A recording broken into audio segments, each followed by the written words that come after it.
What's up, Ty? What's up? What's up with you? Oh, nothing. Nothing new. nothing Just same new. old, same old. Nothing exciting. Just life. Life is, pretty boring right now. You've got like, I don't know, what's up with your eyes? There's like, Oh, it's my like puffy? little puffy eyes. You all right? Might be the 2 hours of sleep I got last night, or the 1 the night before, the 2 the night Did you before. get rid of your sleep number? No, well, yeah. By the way, this would be the greatest sleep number ad ever today here in a minute. But yeah, no, we had our third boy. Thankfully, everything went great. I mean, Awesome, it's man. as perfect as you could go. C-section went well. They were amazing. I mean, that was our first experience like that, and doctors were awesome, nurses were awesome.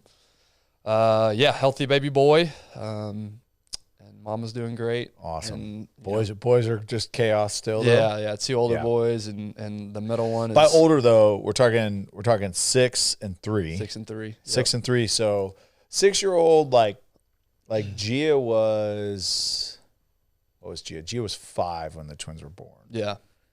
But she's like 12. at that Totally. age. Yeah, totally. But yeah, Luca, so our second when the twins were born, that was something. How old was he?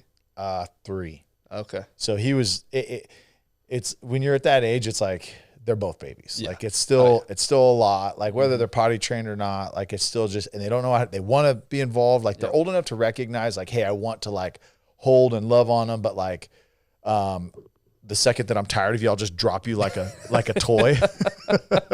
So it's just like, I get it, dude. It's chaos. You described it perfectly. Our 3-year-old is obsessed with his baby brother. Yeah. And I mean, he's too helpful. He wants to hold him, he wants to feed him, he wants to do everything. It's great. And obviously it's awesome seeing, how much he loves them, but at the same time it's like, and obviously Whitney's recovering too. So she's sitting there holding the baby and she's having to like stiff arm a 3-year-old while he's wanting to get involved. So, but no, from the standpoint of the baby though, he's great. I mean, awesome. At least so far. And all babies are pretty easy at first. They just sleep and eat. Yeah. But other than the, up every night, up every 2 hours in the night, it's been good. So, and shout out to, I was going to say this, and you remember this, and everybody's had kids or any experience at a hospital. I mean, shout out to the nurses. Heck yeah.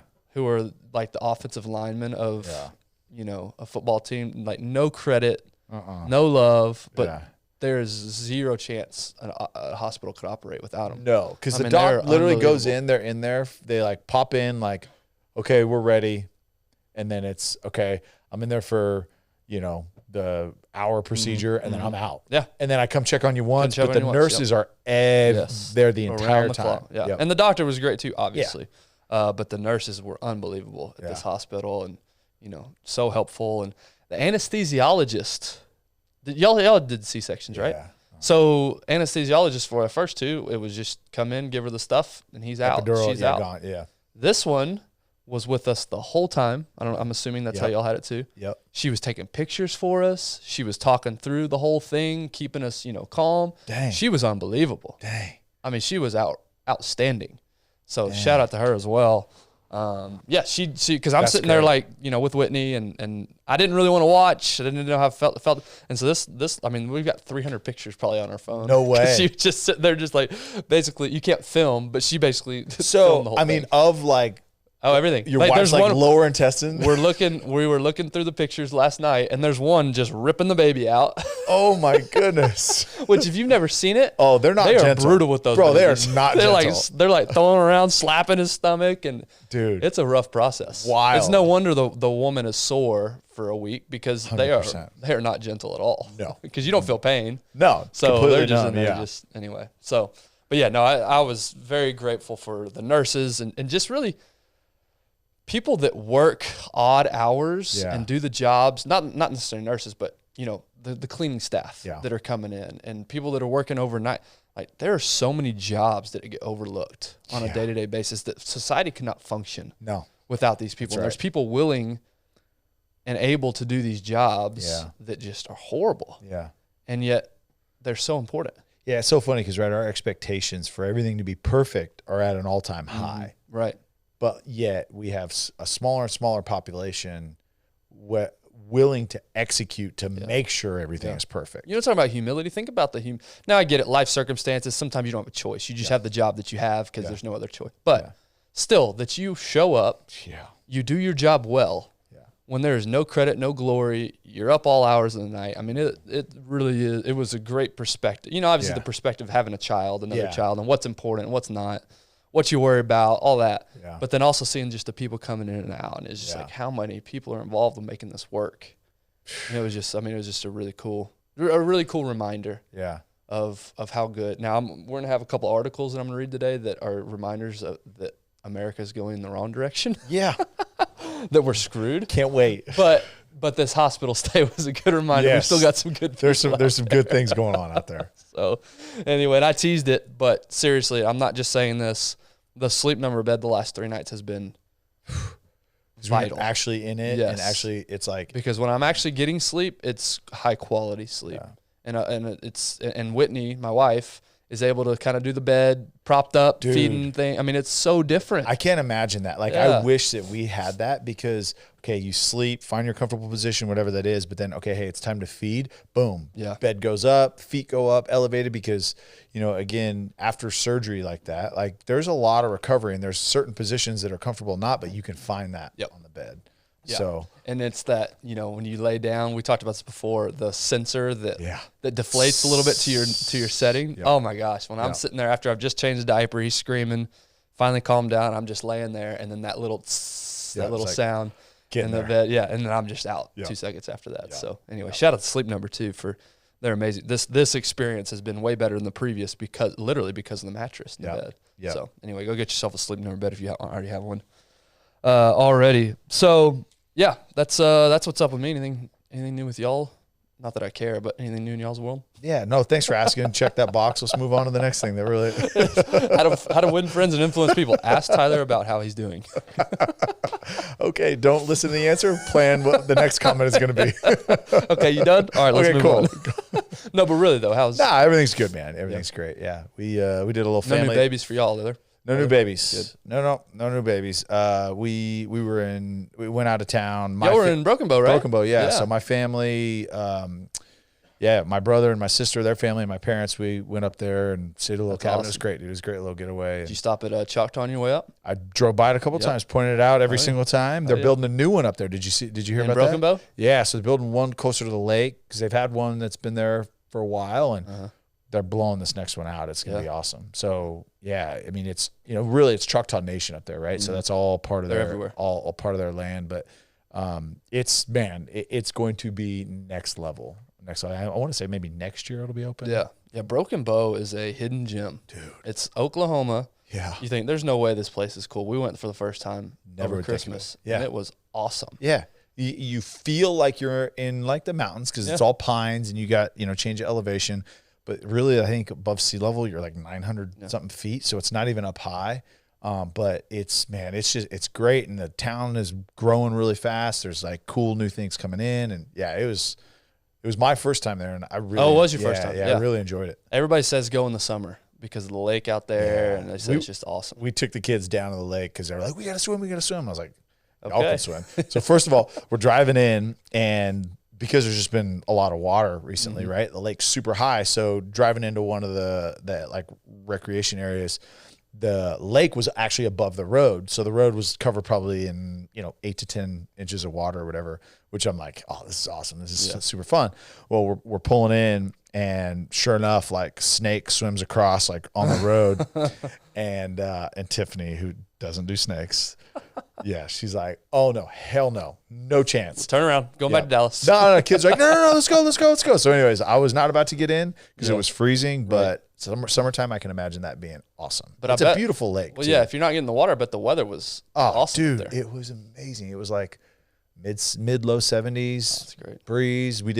I'm doing 75 hard, so I was like hike in the morning, hike in the night, hike at night. Mm-hmm. The whole crew went. Like the kids were all super jacked. Just anything. Here's a hint: if you ever want your kids to like go for a walk, do it a little bit later and give them a flashlight. They'll be all about it. They think it's the coolest thing on the planet if they have their own flashlight. That's a good hack. That's a really good hack. And the great thing is, if you live here in Dallas, it's a 3-hour drive. I mean, it's not far. Just under 3 hours. It's not easy. Far at all. It was and easy. You can stop at Choctaw on your way. Yeah. And on your way home. Yeah.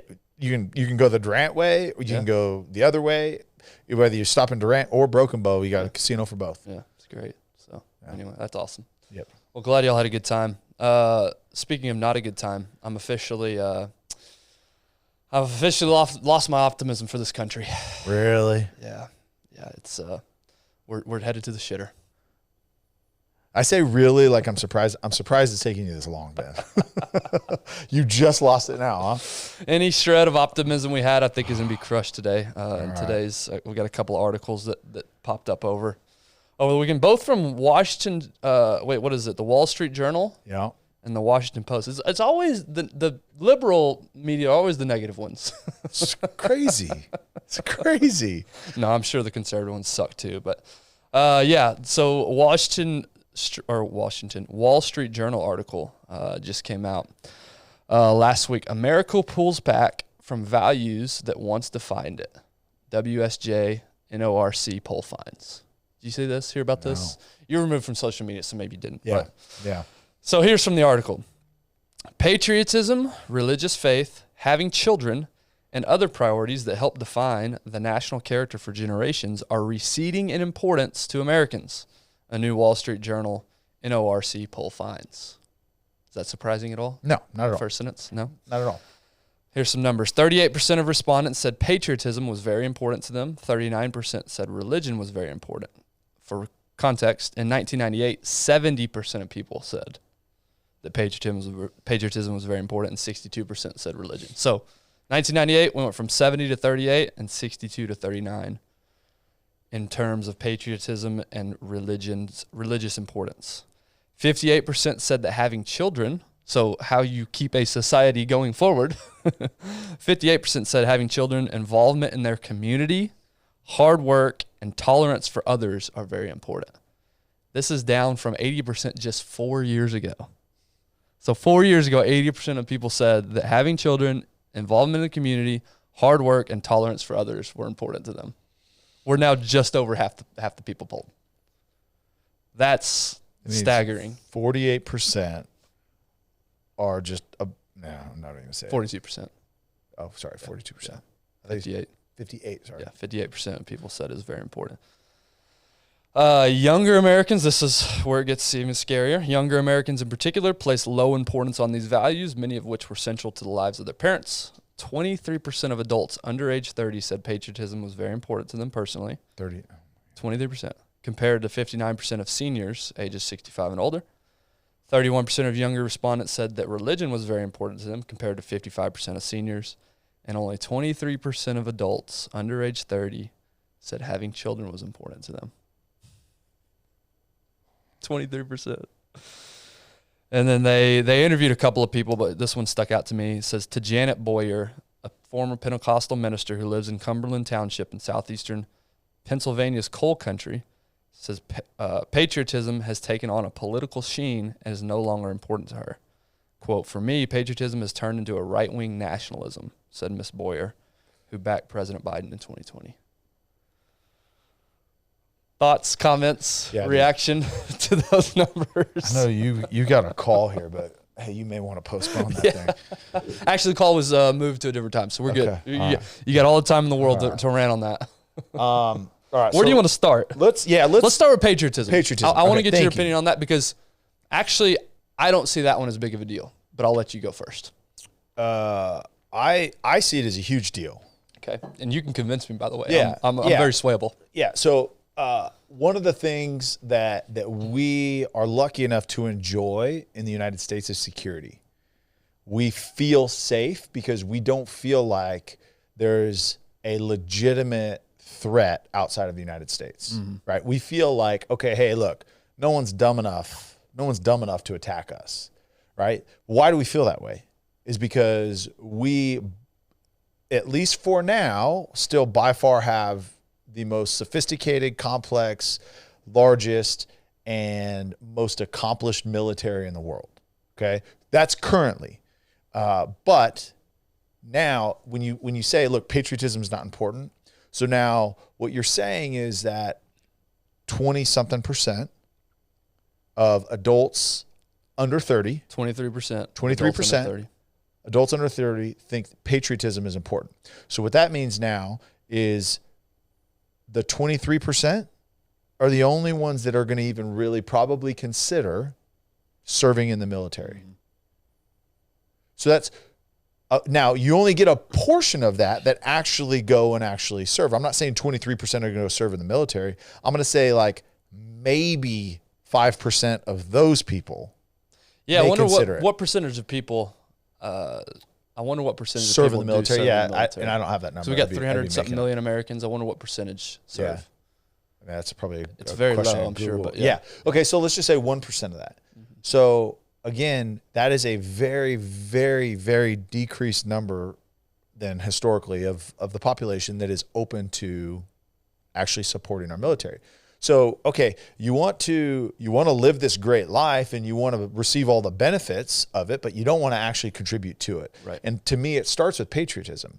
And whether it's actually going and serving, but just supporting it is just as important, and supporting our veterans and being grateful to, because if now a majority of the population is going to ostracize you for serving in the military, because that's where it's kind of gone, like it really has gone, is like, oh, you're a right-wing nationalist because you serve in the military. How could you serve a country that is X, Y, and Z, whatever your stance is?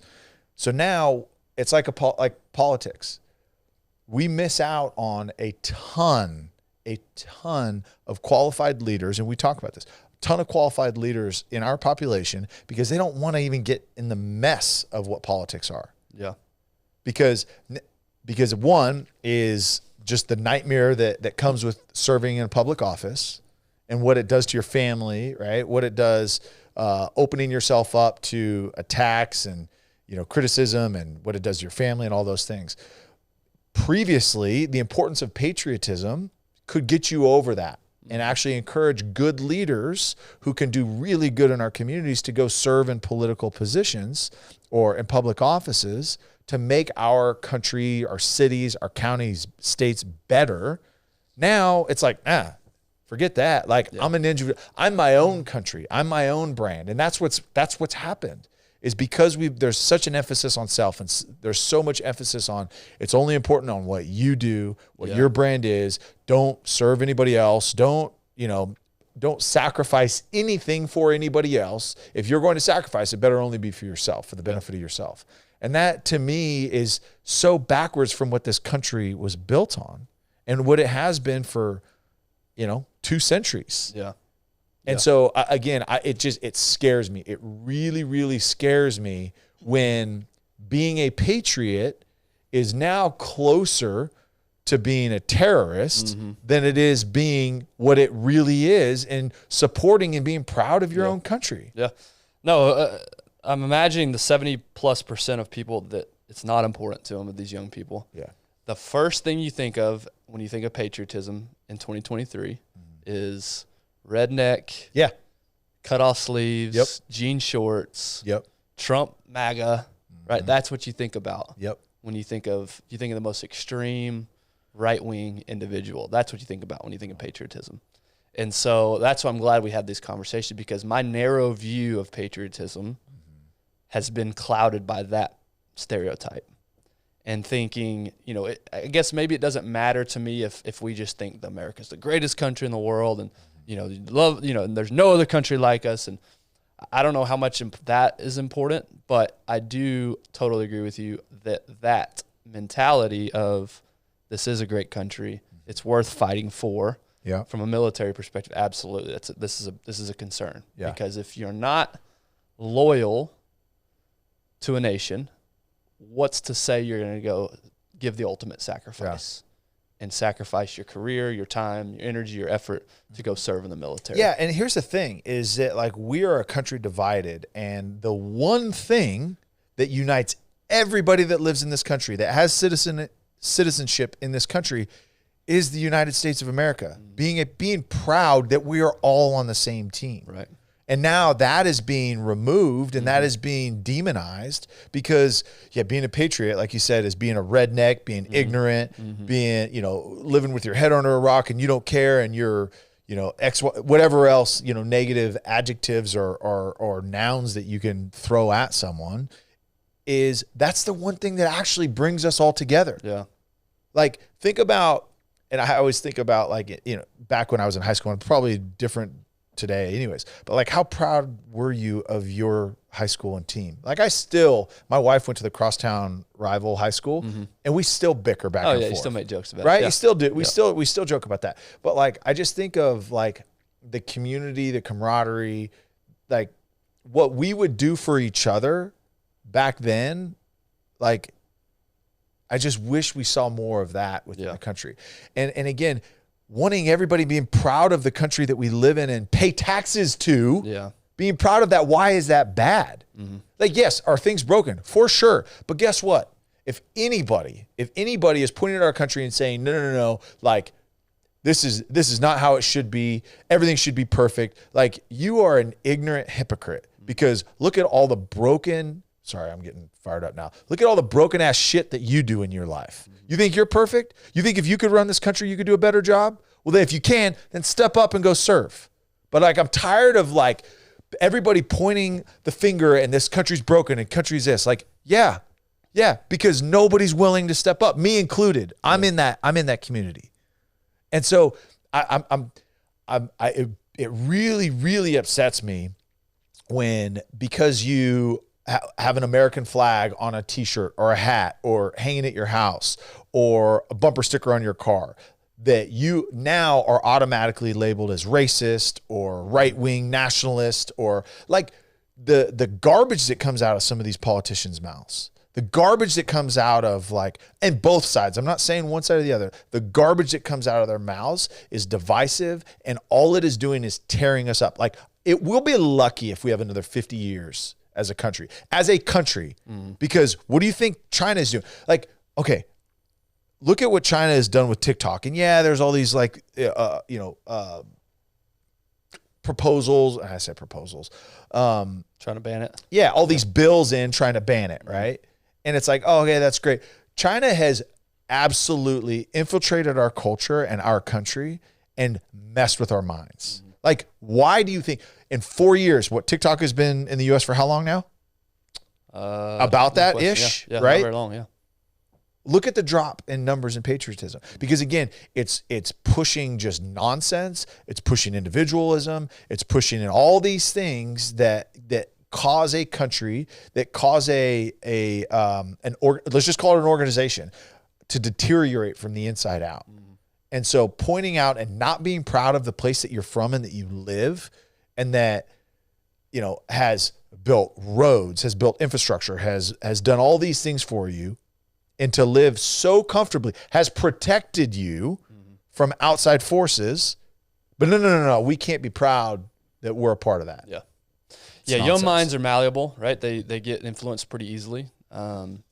And I think I'm not worried about the kids, whatever, that's future problems. I'm worried about, well, like, I mean, younger than 30. The degrading of adult minds. Right. And that's what I'm referring to is the 23% they talked about, or the other 70%. I think pride, when you think of pride, it's the connotation is that it's perfect. And that I'm proud because this is the greatest country in the world. It's perfect. That's not the implication. Just because something's not perfect doesn't mean you can't be proud in it. Right. And so I'm totally with you. Yes, we're proud to be Americans. We're proud to live here. We're proud for the opportunities that we have. Doesn't mean everything's perfect. Doesn't mean that there's not things to work on. Yeah. But we can still be proud of where we are and where we're from. 100%. And there's 40 million people every year that want to make this their home. That's right. That are still immigrating because of that promise and that pride that we have here, that we are losing. The statistics are showing it. And you talk about the China thing. In our business, we're seeing it. They are starting to move into Mexico and set up operations, manufacturing, different things like that, and starting to use Mexican workers. Yeah. There's ports being set up in the Bahamas. So you talk about taking over. Absolutely, that's what they're doing. And for all their faults, all their what they're making moves that are absolutely the whole going away from the U.S. dollar thing. I don't know if you saw that over the weekend. China, Russia, and I'm not going to speak as if I'm an expert, but talking about banding together and doing away with the U.S. dollar, which who knows what that would do to us. I mean, look, you don't have to be a political science major. You don't have to watch the news all the time. You don't have to be this expert in like world economics and like basic. Look at what is going on. Look at what is going on outside of our country, and look at and again, obviously China and Russia are at the forefront, but like there's more countries that are a part of this. And like, you can't tell me that something isn't on the near horizon. I mean, it's scary. Yeah. It's scary. And you know what's going to happen is our military forces are going to be a fraction of what they were 10 years ago, 20 years ago. And we're going to look to them and we're going to say, well, how come we didn't, how could we not stop this? Or how do we not? You wonder why. Yeah. We got a bunch of selfish, like self-centered individuals out there that could care less. They want all the benefits of living in the U.S. They want all the great things that come with it. Yes. Are there problems? We can say it until we're red in the face. Of course there are. That's because people are in charge. There's always going to be problems. Right. But like, you want all the benefits, but you don't want to put in any of the work. Yeah. But that's a reflection of us across the board, not just serving the military, not just serving all these things. It's across the board. That's how we are with our families. Like, I want all the benefits of this, but I don't want to do anything. Yeah. Military recruitment down at all time levels. Yeah. Yeah. So no, the way you defined it and laid it out, absolutely. I'm 100% in agreement with you. Yeah. On why it's such a big problem. Yeah. Religious beliefs. We don't have to spend a whole lot because we've done this in the past. We're going to do this in the future. Yep. But you know, obviously we talked about this before. Religious values on the decline, and why that's could lead to potential issues. Again, it's more about just the North Star that you have. Yeah. And having a cause bigger than yourself, knowing life's not all about you, right? Just that whole mentality of, self-centeredness. Yeah. That's where I see this leading as an issue. I think, just real quick, I think on that, and you're right, is I think the importance of faith and religion, and I really religion I don't love that word, because again, that's following rules to me in my point, in my perspective. Now, like faith, whatever it is, right, it is when you have faith, you realize, and again, I'll just speak for the Christian religion because I can speak more on that than anything else, is when you believe in Jesus, right, and you understand what he did for you and him dying for you so that you can then join him someday in heaven, okay? That is living life out of perspective of gratitude and serving others because someone gave the ultimate sacrifice for you so that you could then enjoy it. Then now you are serving others with that as the example. Right. As opposed to us now in the U.S., a majority of us, we are our own gods. They're their own God of their own universe. And that's it. And it stops right there.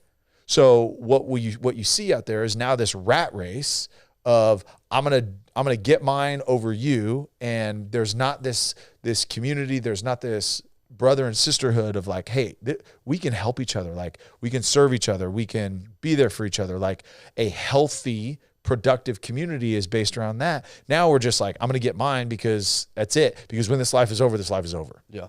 Well, that bleeds over to me. The 58% that said having children, involvement in the community, hard work, and tolerance for others is important. Yep. To me, those go hand in hand 100%. Because those are principles that you learn. Yep. As being a Christian or whatever religious faith that you believe in. Yeah. And so to me, these are the scary ones, is thinking that reproduction is not that important. Thinking that being involved in my community and serving others is not that important. Working hard and the values that come from that are not that important. And tolerance for others. To me, that's the scariest stat of all. Yeah. Again, patriotism, you made great points about military and service from a political standpoint. Yeah. Totally agree with you there. But to me, the scariest stat of all is those four things right there. Yeah. That we're seeing less value in reproduction. We're seeing less value in serving others. Yeah. And to me, you cannot, to your point earlier, you cannot have a nation function that way. Now, again, I get it. We're in a massive country, 300 million people.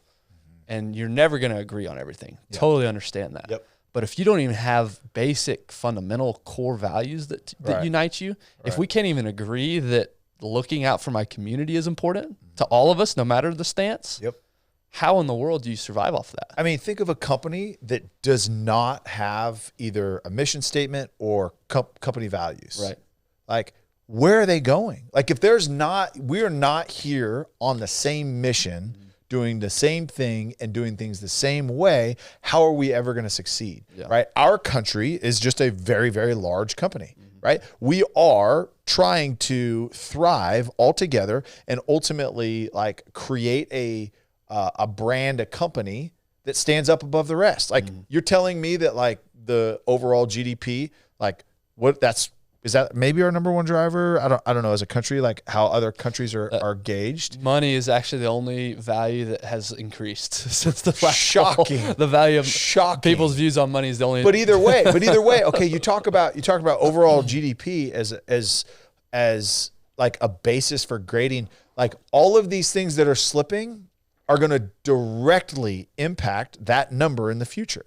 Because now we've got a bunch of individuals out there trying to fight over the same thing. There's no collaboration. There's no partnerships. There's nothing unless it benefits you. So like, how are we ever going to manufacture our own? How are we our own products? How are we ever going to dig into the resources that we have here that we can export to other countries if we're not working together? Like, there's so many things that like are just going to absolutely destroy our national GDP. But no, I've got to be a social media influencer. I've got to build my own brand. I've got to do my own thing. I'm out there doing me and that's it. Yeah. And talk about having families. Like it's hard because we are such a live in the moment now type of people. And that's how we're wired. I get it. I'm the same way. It's hard for me to be like, all right, I'm doing things right now that 30 years from now, like my kids are going to benefit from. Like I get it. I tried to do that. But when you start saying kids aren't important, so, okay, now our population is going to drop. I mean, look at China. I mean, them limiting the number of kids. Yeah, their population exploded, right? And they're maintaining it that way, but like it's had some bad effects for sure. Super bad effects. Yeah, really bad. So I think of how much you grew up as a human when you became a parent. Yeah. Like, so the benefits of actual maturity that come with being a parent and having children and being responsible, like the perspective shift. So if nothing else, right, we go from shitty to less shitty because we're parents. Like overall, because you're finally thinking like, okay, there's another human being that relies on me, and I'm actually going to give some of myself, whether it's a little bit or a lot. I'm going to give some of myself so this little human being can survive and thrive. Yeah. Well, not all people think that way, but you know what I'm saying is, so you start thinking about that, and then what was the last one? The tolerance for others. Tolerance for others. Yeah. Less important. It's funny because that's all you see and that's all you hear people talk about is tolerance for others. So what that means is all this nonsense that we talk about, all these things that we talk about, like accept everybody and accept this, accept that, like, and I'm for that. Everything is blasted out there, like coming from Hollywood, coming from DC. Everything is about tolerance. But is it working? Least tolerant ever. Is it working? Yeah. No. Yeah. Yep. No, because we are self-centered and all we care about is ourselves. And that is from the points mentioned before, is because it is all about ourselves. Yeah. Yeah. Now, there's some shitty people out there that I definitely don't think should be reproducing. But the majority of people who, you're exactly right, parenting changes you. It takes all the focus away from me to I've got to now help another person thrive. Yeah. And so if we, again, and that's just a microcosm of how we want our communities to be. And so articles like this are discouraging because it seems as though, now I say that's the online world. I go in my community, I see a different story. I still see people who are. Because we live in Texas. That's right. Well, that's true. We just live in great communities, thankfully. Yeah. And I still see a lot of people who do care about the next generation and do care about community service and do care about loving their neighbor. Yeah. And so that gives me hope. Articles like this discourage me. That gives me hope. Yeah. If it's kind of like it's the biggest class project you've ever been a part of. Yeah. Remember, as a kid, you have a group of 4 doing a class project. There's gonna be the kid that doesn't do anything. There's going to be the one that takes charge and takes all the control and wants all the power, right? That's what our country is. It's a big class project. Unfortunately, when you have 300 million people, you're going to have a lot of people that don't do anything. You're going to have a lot of people that want power, so it goes back to, man, parents, it's up to us. These kids aren't growing up with these values, and that's totally up to us. That's right. Of how we raise our kids. It's yours and my generation. Now, we're a little above 30, but it's close enough that is having these negative impacts. And so now that we have kids, it is imperative that we go back to fundamentals. We go back to basics, like in football, right? When things aren't working, we're on a losing streak, back to basics, back to fundamentals, back to blocking and tackling. That's a good point. Back to X's and O's. What do we need to get back to? We need to get back to the importance of having kids. We need to get back to involvement in community. We need to get back to valuing hard work and not demonizing hard work and saying you're a racist or a bigot if you work hard. We need to get back to tolerance of others. And so if these values are going to be important to us going forward, it's going to be up to you and I, how we raise our kids. And every episode comes down to this. It really does. And I don't want to like make this, I don't want to make this a bigger deal maybe than it might be. Like, I don't want to like make. Well, it's such a small poll, number of people that are polled. That's also true. But the sense, but you don't disagree with this. No, do you? What I see out there, yes, this reflects what I see. That's the scary thing. Even though it's a small number of people polled, it feels right. Yeah, I mean, look, it feels accurate. If this was a poll done in like Manhattan or like somewhere, okay, you know, but I agree. What is reflected in actions that I see across the country from a 30,000 foot view, so I'm not, is that. But what I see in my community, and like you said, we were lucky enough to live in great communities where people take care of each other. And it's like, we live in the community that like other parents within that community help raise other kids too. It's not an accident that our communities are thriving. Yes. It's parents staying together. Yeah. It's looking out for one another, and it's the importance of having kids. That's why the communities that you and I live in are thriving. Yeah. Is because we value those things. Yeah. It's not an accident why those communities are thriving. Right. Now, through no fault of their own, other communities don't have those basic fundamental principles. And in some cases, not I was going to say, through their own fault, right. But the nuclear family, the importance around that's being blown up in some communities. Yeah. Just even down to male and female, we can't even agree on that in some communities. Yeah. And so it's really no secret as to what communities thrive and which ones don't. Now, you could argue about the reasons they don't, but the fundamental facts are true, which is families staying together, parents parenting together, and raising the next generation with these core values. That's right. If that happens more often than not, you are going to thrive. Yeah. If that does not happen, I can show you some communities where you're not going to thrive. It's that simple. Yeah. Now, it's hard to live out, right? Every single day. I'm a good example of this right now. I am tired. Yeah. Exhausted. I've got tons of stuff going on at work, tons of stuff going on at home. There's no bandwidth left in my brain to be worrying about political issues or worries. Sure. But what can I focus on? I can focus on the 3 boys that I get to raise. Yeah. I can focus on doing my job the best that I can and the coworkers that I intermingle with. Yeah. If I take care of that, I can't go change the world. I can't go change the country, but I can do that. That's right. And it's not simple, or it's not easy, but it is simple. That's right. So do what you can where you can. Look out for those around you. If we all do that, like any group project, we're going to do well. Think about this, right? Think about the example you set within your home. Your marriage is solid. Your parenting is solid. Like, it does translate to thriving. That's right. So now what are other people going to see? They're like, dude, what are the Gibbs doing in their house? Like, whatever they have, that's what I want. Mm. Like, that's what I want to emulate. Oh my gosh, he treats his wife with respect and like loves her and serves her. Dude, that's awesome. I should probably start doing that. And how is he with his boys? Dude, I see him out doing stuff with his boys all the time. And I could tell he's exhausted. I see him pull up from work, get home, and then he's back outside with his kids, playing with his kids, right? That's what I want, because I want that. I want that. So start in your home. And yes, you do impact your immediate family. You do impact your boys on what they do with their families in the future. But also the community that's watching you, you are influencing them as well. So it is very important that we take care of our homes. It's not doing nothing. I know you discredit yourself. Like, you discredit yourself in that, like, oh, I'm just tired and like I can't go make a big change in politics and I can't make a big change in this. But you are. Yeah. Like, you are like multiple homes within your community at a time. Now, guess what? They do it. Other people are watching them. It's a chain reaction, and it can help, and it can change. We can change the trajectory if we all just really focus on getting our house in order and doing it at home. And again, parents, right now, if you are a parent, I don't want to make this, I don't want to underplay this, but I really don't want to make this sound like, hey, he's being dramatic here. But here's the deal. The future of our country is on our shoulders right now.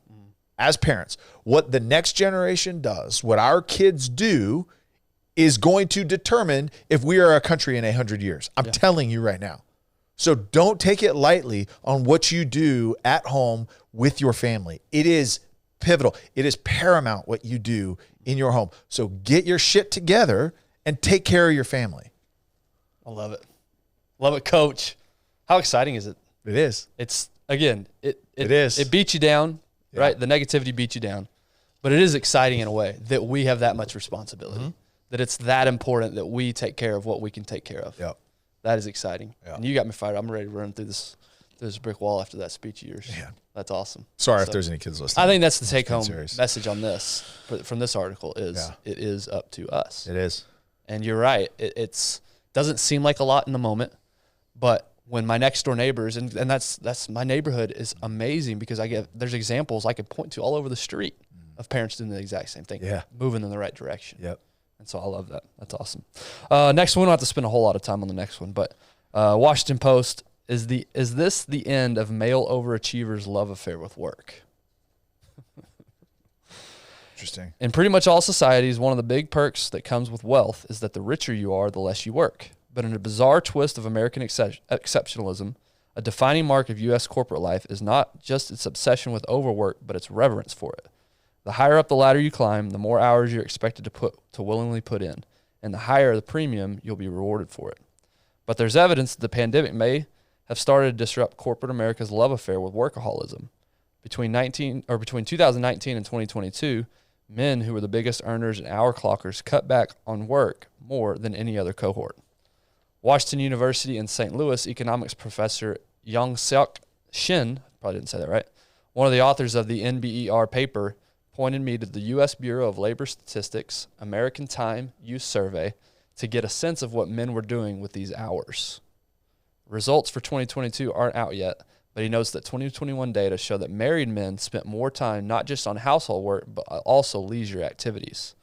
Further evidence, a recent study out of Stanford University found golfers teed off 143% more on Wednesdays in 2022 than they did in 2019. A couple more sentences here.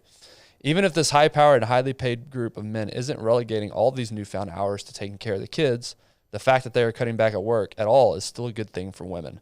It helps redefine and reset expectations about what the ideal employee should look like to one who is less linked to overwork. And then lastly, quote, "The U.S. is totally weird," says Joan Williams, founding director of the Center for Work-Life Law at the University of California, College of Law, San Francisco. That was a mouthful. Quote, "Part of the enactment of elite status is having an extreme schedule." So, see, what you think about that? This is going to take some digging because I think there's two sides. One side is I don't think inherently it's a bad thing that men are not at work as much. Right. I think that that's good. And that's something I've struggled with, especially making the transition from football into like corporate world, is I was that workaholic. I was literally at work 7 to 7. Like it was like a beatdown, and I was not present with my family. I was not there. I was not there nearly enough. And I missed out on, I would say probably 3 years. I missed out on a lot of things at home. So I don't think it's a bad thing that men. Now, what I do see is the problem is it's more leisure, less service. 43% increase on Wednesdays, golfing on Wednesdays. And I get that too, right? It's like, oh, whatever. I mean, I can pretty much do everything from my phone. Really. Yeah. I mean, I would say you and I, there's probably 65% of our business we could probably do from our phone. Yeah. Like through calls, emails. Right. There's some things we have to be in front of our computer to do, but like for the most part. And so it's like, okay, we can do all this remotely. So now it's more time for me, not necessarily for my family. So I think there's some other statistics out there over the last few years that are also alarming, because men have more free time and they take it for themselves, getting themselves into trouble, putting themselves in bad situations, things that are detrimental to the family. So there's two sides. So for me, and I think you've done a really good job over the last couple of years too, is, all right, look, this work from home thing, we're going to use this to our advantage as best as we can. And I think we're both still learning how to use it the right way. So we are home, we are helping out around the house with the chores around the house. We're doing more stuff at the house. We're involved. Like, I think that's a great thing. I think that's awesome.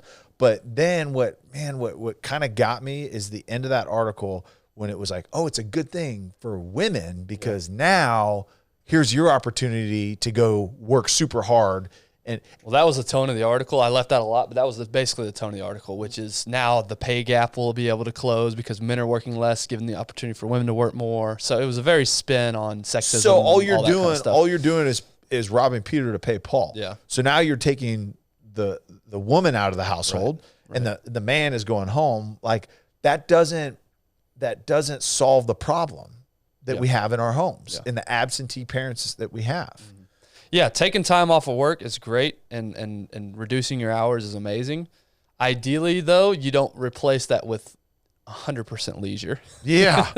You're not at the golf course all the time now, because you can be. Yeah. Ideally, at least that's how I've replaced work time. Mm-hmm. You know, I try to stay very set with my schedule. Yeah. Work first thing in the morning, but get the boys ready for school, then work all day long, but be home for dinner for sure. Yeah. And then any sort of activities that my 6-year-old has, be there for that. Yep. That's how I've set up my schedule. So it's not coming home and just sitting on the couch with my hands down my pants watching TV. I do that some. Yeah. But that's not how I've replaced more of a those both hands down the pants kind of guy, but one hand. It's definitely not a passive, I'm just sitting around lazy bum on the couch watching sports. That's not how I've replaced my work hours. Yeah.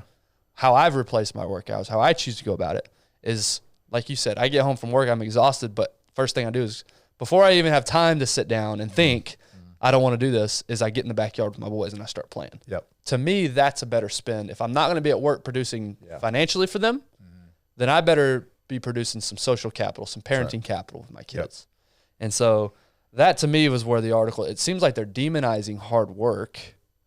But they're demonizing hard work, but then they're also like flipping it, and they're saying, well, hey, but guess what? Women, you can fill this gap. Right. Now you're going to you're going to climb the corporate ladder, and you're going to do this. And again, look, that's a whole other conversation on, the wage gap and, men and women. I think every individual has the right to do whatever. It's all specific on the family. I'm like, what is best for our family? Is it best for the wife to work? Is it best for the husband to work? I don't think that it has to be, hey, men work, women stay home. Like, I think that's an old school mentality, and time again. I mean, I know dozens of couples that, like, hey, look, the wife, she just crushes it at work, and that's great. And the husband is there, and he's present, and he does things that, like, traditionally, like, the wife would do. Like, it doesn't matter. It's whatever is best for that family. That's right. I think the big thing is they also talk about, okay, hey, what is success? I think you've got to define that.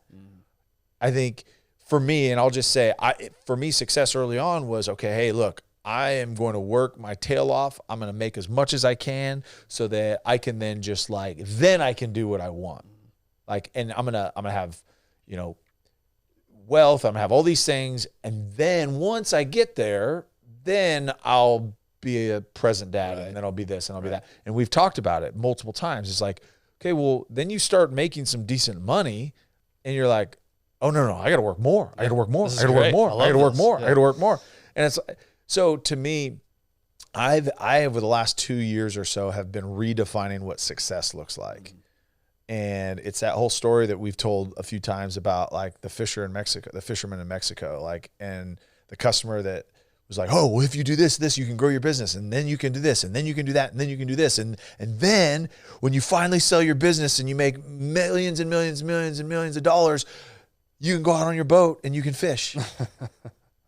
And it's like, well, hold on, I'm already here. So I look at it as like, okay, what is success? Success is minimizing the stress that's associated with finances. So like, hey, look, I work and I earn enough that we can do the things that we would like to do. And that there's a sense of freedom where I'm not worried about like, hey, what we do, I've got to close this deal to put food on the table, or to send my kid to volleyball camp, or to do all these, the things that like we want our kids to do. But at the same time, do I need to make $10 million a year to live a good life? No. Yeah. No. Yeah. Like I need to make enough that I'm not working from 7 a.m. to 7 p.m. in order to give my kids the life that I'm not involved in. Yeah. Yeah. And I would never condemn anybody. If that's you and you do want to be the guy that works crazy, I personally don't agree with that. Yeah. But if that's you, go for it. Just don't have kids. Just don't have kids. And a lot of great things do come from that. Yeah. Innovation. Innovation. Unbelievable Totally. Businesses are built that way. Right. Yeah. So there needs to be a subsection of the country that does that is important to them. Yeah. You want to talk about privilege or life hacks. I had the best privilege and life hack ever by having 2 loving parents who fed into me growing up. Yeah. And I know not everybody has that, but to me luckily I had 2 parents that taught me the value of, yes, money is awesome. There's nothing wrong with wanting to make a lot of money. Yeah. But at what point, what trade-offs are you making to increase your income? Yeah. What are you giving up? Because everything's a trade-off, right? And so I've always, thankfully, based on the way they raised me, I've always had that perspective pretty well in hand, which is I'm going to sacrifice a little bit of income, still make more than I ever thought I would make, but sacrifice, maybe I could make more if I put in more hours, but I'm going to sacrifice that because being a really good dad is important to me. Yeah. Being a really good husband is really important to me. Again, that's just me. That's how I grew up. Yeah. Thankfully. Yeah. So that's what's important to me. Yeah. And so I'm okay with that trade-off of a little bit less income for wealth in other ways. Yeah. And maybe that's not important to everybody, and that's fine. That's what makes all of us great, is that we can have our mentalities. But I think it ties back into that first one. I certainly don't want to demonize hard work. Yeah. No, for sure. I certainly don't want to make anybody feel bad because they want to work hard. I think that's great. Guess what? The life we're describing requires harder work. It requires hard work. It requires purpose. It requires drive. And I don't want to be the guy that has millions of dollars in the bank. Now, would that be cool? Yeah. But I don't want to have no purpose. I don't want to have no drive. I don't want to have no aim in my day. Yeah. I want it to be working for something, to have that little bit of hunger that keeps me, because that feels good when you accomplish things that you don't have. That's right. And so for me, again, that's where I have a little bit of problem with this article is, demonizing that hard work. Yes. Is it a good thing we've taken a step back? I would agree with that. Yeah. But I don't want to eliminate hard work altogether by any means. Yeah. I still want us to, because again, you find purpose in that. You find purpose in driving yourself and pushing yourself further than you think. Yeah, I totally agree. I tell you what, though, I had a moment this last Friday night. Apparently, the city you live in just hates young kids, and so they make young kids play football games starting at 9 p.m. Third graders are 8 years old. You're building toughness. It's cool. It's whatever, guys. That's fine.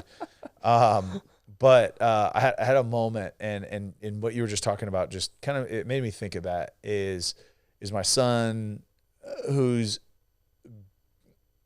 growing into, he's already grown. He's big. He's real big. He's starting to like understand his body and coordination and stuff like that. And he's a little bit behind, other kids his age. But like he had a really good game Friday night, and not that him having a good game made this moment happen, but he came over, and I just remember he caught a 2-point conversion, and then like a really pivotal first down. He caught a pass and converted a first down, and he came over to the sideline at halftime, and he was like, "Hey, Dad," and like when you see joy on a kid's face, like true joy, and he's like, "Hey, having a pretty good game, huh?" And I was like, "Yeah, buddy, you really are, dude. This is awesome." Like to see that joy and be a part of that because I was there, because I'm able to coach his practices and be there 2 days a week in the afternoons for practice. Yeah. When typically I normally would work. Normally 5 o'clock, you're on the clock still. Yeah. When we start practice at 5, I'm still getting calls. I'm still getting emails. I'm still getting stuff.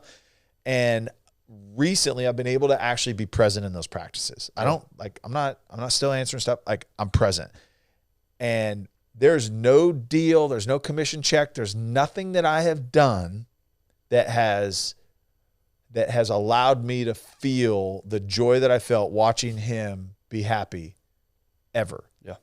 And had I just been totally consumed with work and answering emails from clients or landlord, whoever, and missed that, I would have missed out on that opportunity of like really like joy as pure as it really can be. Mm-hmm. So to your point is like, what's this idea of success?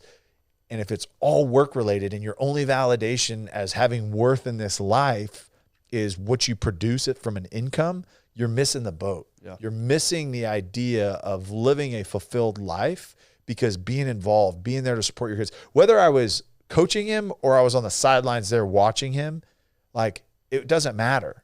But like, it was this really cool moment I had at 9:30 on Friday night out in the lights. Mm-hmm. And it was, man, I'm just saying, like, our definition of success and the roadmap that we lay out to get to that level of success, I think we really need to take a hard look at it and what that looks like, because if it is only based on income, you are missing out on so much. Well, it ties in what we talking about earlier, the next generation, and you're living it and you're doing it. And hopefully I am as well, of, yes, you're sacrificing a little bit of personal career success to take time out and go mentor these 8 to 10, 11-year-old boys. Yeah. And so you sacrificing that, maybe taking a little bit less on the front end financially. Yeah. But think about the impact that it's having on those kids. They're going to remember this. 11-year-old, you remember stuff from back when you were 11. Yeah. You're going to remember that coach that poured into you. You're going to remember that dad that was proud of you, right, when you had that moment. That's a core memory for your son, I'm sure, when things started to click for him and his dad was there for it, and his mom was there for it. That he's going to remember that forever. Yeah. And I think that's so awesome. And so, again, I love hard work. I love getting after it. Yeah. I love putting in time and hours. That feels good to me, but it also feels good to have moments like that. Yeah. And again, the hard work, it is probably more intense trying to live this life. It is harder to live this life. Well, also think about, I heard somebody say this, how many of our jobs could we actually do in 5 hours as opposed to stretching it out over the 9 to 10 hour day? 100%. Right? So if you just get more efficient and you buckle down and you get it done, right? Think about how many hours you could save as opposed to, I'm putting in the hours. I did my 80 hours this week. Yeah, but how many of those were really productive? Yeah. What were you really doing those 80 hours? It mentioned it, right? The badge of honor is busyness, having a full schedule. Like that's what is success. Oh, man, so busy, man.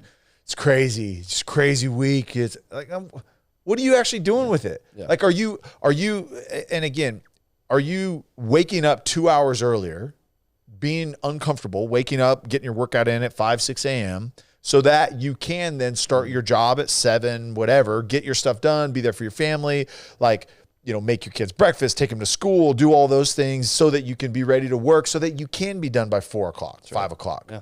So that you are then there present for dinner and sports and your kids' activities, whatever it may be. It is harder to do that. I don't want to like overshadow, and I don't want to just say, hey, I'm not working as hard. No, I'm working harder so that I can be present for those things. In our lives, our circumstances, it would be easier to work until 9 o'clock at night. Yes, it would. That would be an easier life, believe 100%. It or not. But choosing to sacrifice again at work. Yeah. And because I spent a lot of my life quitting, being lazy, not being the hardest worker, that I spent most of my 20s making up for that. Yeah. And taking pride in how hard I worked. Yeah. Now in my 30s, I'm sitting there thinking, okay, maybe there's a good balance, and I hate that word, right? Because there's no balance, but maybe there is a good give and take of the two. Yeah. Right. I can still be known as a hard worker, dependable, trustworthy, gonna get it done. You ask him to do something, he's gonna do it. Yeah. But I'm also those same skill sets for my boys and for my kids and for my wife. Yeah. And so again, to me, that's just the mentality that I think is important. Yeah. Everybody's going to agree with that. So some people are going to sit here and say, you guys are chumps. It's all about making $10 million a year. Because thinking about how many people you can, and I totally agree with that. There are people that need to do that because they job creators and they do all that and they're innovators. And that's why I'm not demonizing that. Yep. I'm just saying for me, when I tie these two articles together, they correlate to me. Yeah. So anyway. Yeah. And look, again, there's not anything inherently wrong with making money. That's not what we're saying. But when it's at the expense, you can do a lot of cool things with money. Heck yeah, for sure. Yeah, and there's a lot of people that have made money, you know, growing businesses, doing stuff like. We've had a bunch of them on this show. Think about how many people are impacted by it, their drive to do more. Yes. Yeah. It's pretty awesome. Yeah, totally agree. And this country provides you that opportunity, by the way. Oh, craziness. Yeah, can you do that in Russia? Can you do that in China? No. Good luck. Yeah. But hey, whatever. Good articles, man. Yeah.